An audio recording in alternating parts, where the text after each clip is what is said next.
আজকে আমাদের দল গণ অধিকার পরিষদের পক্ষ থেকে শহীদ বুদ্ধিজীবী দিবসে আমরা শ্রদ্ধা জানানোর জন্য এসেছি। আমরা শ্রদ্ধা জানিয়েছি এবং শহীদদের প্রতি শ্রদ্ধা জানানোর জন্য আমরা 1 মিনিট নীরবতা পালন করেছি।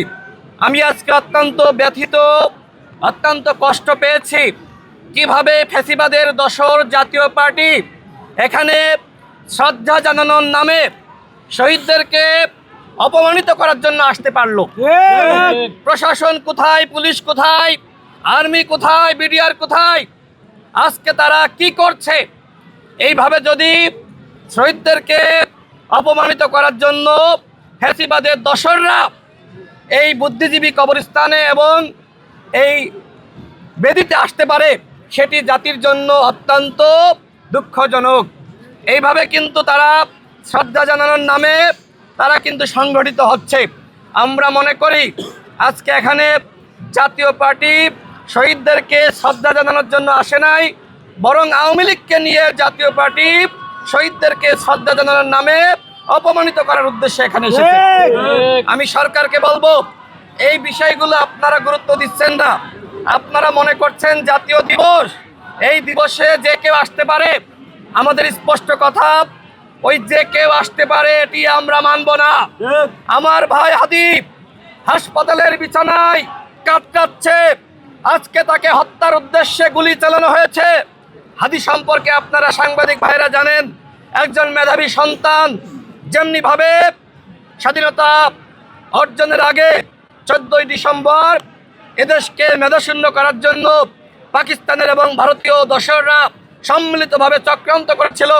অনেকে প্রশ্ন করে থাকবেন যে কিভাবে ভারত জড়িত, সেটি আমাদের মুক্তিযোদ্ধারা পরবর্তীতে বলেছে। স্বাধীনতার পরে বাংলাদেশ থেকে সম্পদ কিভাবে ভারত লুটে পুটে নিয়ে গেছে সেই কথা কিন্তু আমরা জানি। ঠিক একইভাবে স্বাধীনতার পরে যাতে আমরা সবসময় ভারতের কাছে মাথা নত করে থাকি, বাংলাদেশ কখনোই মেরুদণ্ড সোজা করে দাঁড়াতে না পারে, সেজন্য ওই স্বাধীনতার কাছাকাছি সময়ে ভারত কিন্তু চক্রান্ত করেছিল বাংলাদেশকে মেধাশূন্য করার। ঠিক একইভাবে আমরা লক্ষ্য করছি স্বাধীনতার 54 বছরে বাংলাদেশকে কিভাবে মেধাশূন্য করা যায়, সেই পরিকল্পনা চক্রান্ত কিন্তু কখনোই বন্ধ ছিল না।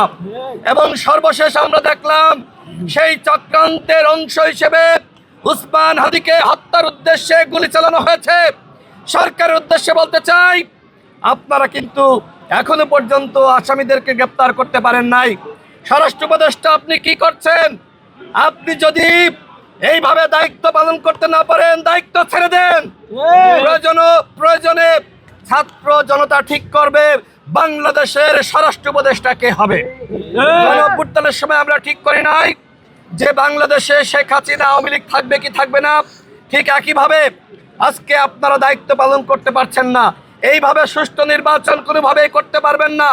আমরা মনে করি এই স্বরাষ্ট্র উপদেষ্টা যদি শপথে বহাল থাকে, তাহলে বাংলাদেশে কোনোভাবেই অবাধ, সুষ্ঠু এবং নিরপেক্ষ নির্বাচন হবে না।